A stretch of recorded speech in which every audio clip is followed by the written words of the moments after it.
Bonjour les enfants, je suis très heureux de vous retrouver pour vous raconter tout de suite, après un petit moment de prière, la parabole des talents. Mais comme vous avez compris, au Kété, on commence la plupart du temps, ou voire tout le temps d'ailleurs, par une prière.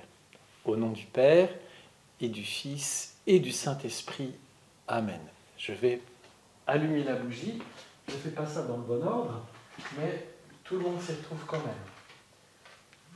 Voilà, la bougie de la prière.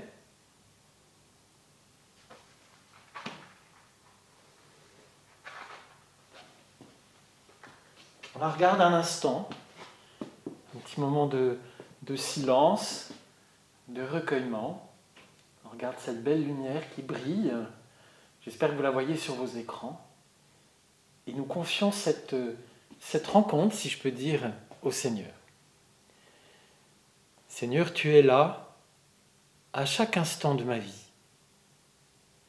Tu me vois, tu me précèdes, tu connais mon cœur, tu connais mes pensées, tu connais mes désirs, mes rêves, tout ce qui est au profond de moi, et que même souvent je ne connais pas moi-même. Tu es là, Seigneur, tu vas me parler. Donne-moi ton Esprit Saint pour écouter, ouvrir mon cœur et garder ce que tu me donneras.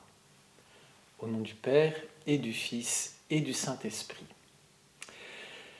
Une parabole, c'est une histoire que Jésus invente et qui va permettre aux gens de s'imaginer avec leur cœur, avec leurs sensations, avec leur esprit, quelque chose du royaume de Dieu.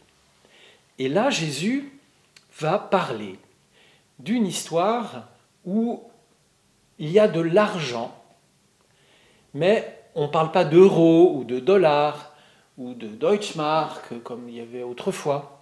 Jésus va utiliser une monnaie, plutôt une mesure de monnaie qui s'appelle le talent.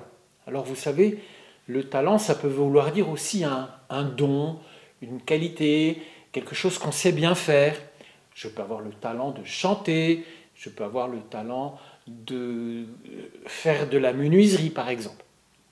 Là, le talent, j'en parle un petit peu avant la leçon, c'est le poids, c'est un certain poids d'argent. Et quand vous entendrez dans l'histoire un talent, ça veut dire entre 35 et 40 kilos d'argent. Je ne sais pas combien tu pèses, mais si tu pèses moins de 40 kilos, tu imagines que le maître dans l'histoire donne à son serviteur, pour qu'il le fasse fructifier, si c'est un talent, ça veut dire c'est 40 kilos d'argent. Tu imagines le poids de ce sac d'argent. Donc ça, c'est juste pour que vous compreniez bien, quand je raconterai l'histoire des talents, qu'il s'agit d'abord d'une fortune, d'un gros montant d'argent. Voilà l'histoire. Un homme qui devait partir en voyage convoqua ses serviteurs pour leur confier ses biens, pour qu'ils gèrent, qu'ils fassent la gestion de ses biens. À l'un de ses serviteurs, il donne 5 talents. 5 fois 40 kilos d'argent. 200 kilos d'argent. Au premier, donc, il donne 5 talents. À un deuxième serviteur, le maître confie 2 talents. 2 talents, 2 fois 40 kilos d'argent, 80 kilos d'argent. Ce serviteur a donc reçu 2 talents. Et puis, dans l'histoire, vient un troisième serviteur. Ils sont tous dans le même sens, ça me gêne. On va changer un tout petit peu la disposition. Celui-là, il va juste recevoir un talent. Donc tu as bien compris que lui, il a reçu 40 kilos d'argent, ce qui n'est pas rien. 1, 2, 5. À chacun, selon ses capacités. Et puis le maître s'en va en voyage. Bien longtemps après, le maître revient et il demande à chacun des comptes. Qu'est-ce que vous avez fait de cet argent que je vous ai donné? Le premier, qui avait reçu 5 talents, se présente et dit « Maître, me voici avec 5 autres talents que j'ai gagnés. » Le maître lui dit « Très bien, bon et fidèle serviteur, tu as été fidèle en peu de choses, entre dans la joie de ton maître. » Se présente le deuxième serviteur qui avait reçu 2 talents. Il dit « Maître, me voici avec 2 talents supplémentaires que j'ai gagnés. » Le maître lui dit « Très bien, bon et fidèle serviteur, entre dans la joie de ton maître. » Et puis arrive le dernier. Le dernier qui dit « Ah, je savais, toi, mon maître, que tu es un homme exigeant, qui moissonne là où tu n'as pas semé, qui réclame ce que tu n'as pas donné. Alors, j'ai creusé un trou dans la terre, j'ai enfoui tout mon argent dans un linge, voilà mon talent, je te le rends. » Et c'est là que le maître lui dit, serviteur mauvais et paresseux, je t'avais donné un talent pour que tu le fasses fructifier. Tu aurais pu au moins le mettre à la banque et je l'aurais récupéré avec les intérêts. Qu'est-ce que ça veut dire cette histoire? Souviens-toi, chacun a reçu selon ses capacités. Ça veut dire qu'il ne peut pas y avoir de jaloux. Lui, il pouvait s'occuper de 5 talents. Le maître le connaissait et lui a donné selon ses capacités. Pas plus, pas moins d'ailleurs, juste ce qu'il pouvait faire. L'autre, il a reçu exactement tout ce qu'il pouvait faire. Il pouvait faire travailler, faire fructifier 2 talents, il les a reçus.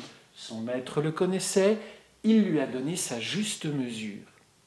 Donc pas de jaloux, on ne va pas dire « Oh, il en a eu 5, moi j'en ai eu que 2 ». Il a eu tout ce qu'il pouvait faire fructifier, et lui aussi. Alors, première leçon, les talents, là je vais parler plutôt des dons, des capacités intellectuelles, sportives, artistiques, d'amitié, de relations, toutes ces aptitudes, toutes ces belles qualités qu'on peut avoir, en fait, on en a tous. Pas les mêmes et pas de la même quantité.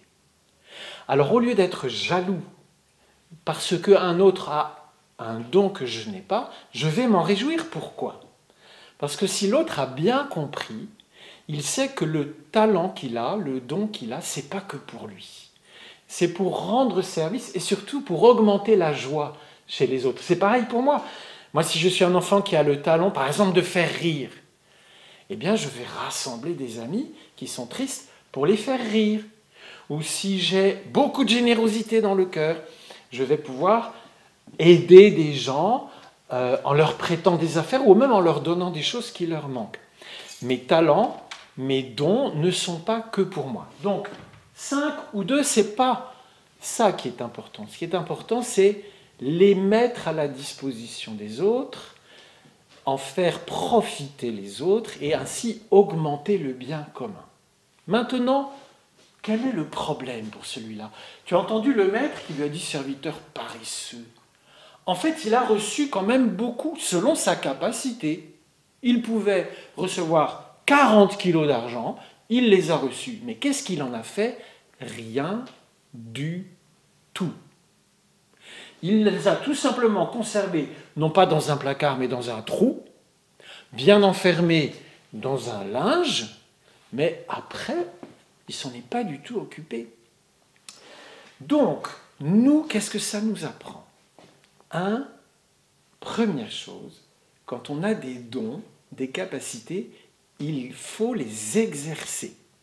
Pas les laisser dormir, pas être paresseux avec ça. 2, il faut les faire fructifier, le développer. Par exemple, si tu es bon en musique, eh bien tu travailles l'instrument que tu aimes ou l'instrument que tu étudies. Si tu es bon en sport, tu t'entraînes régulièrement dans le sport ou la discipline où tu commences à progresser. Tu exerces ton talent, tu l'augmentes, tu le développes, et enfin, tu le mets à la disposition d'autrui en acte de service. Tu l'exerces, tu le développes, et tu te mets au service des autres.